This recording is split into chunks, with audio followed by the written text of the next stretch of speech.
there is still the vexed matter of teacher licensure exams. The last of it must be concluded not later than 30th of August. So, Chairman, if there is a last opportunity of those who sat and couldn't make it, that process should not travel beyond 30th of August.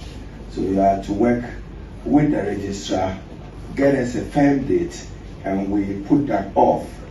I should particularly commend you, Chairman, and members of your committee for making far-reaching recommendations on a more comprehensive and practical approach in assessing teacher readiness.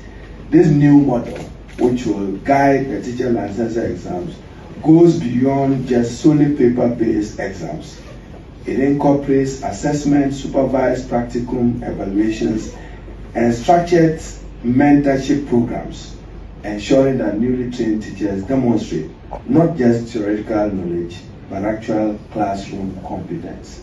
That model will be rolled out as soon as practicable when you conclude with a last licensure opportunity for those who have to receive and those who have to join.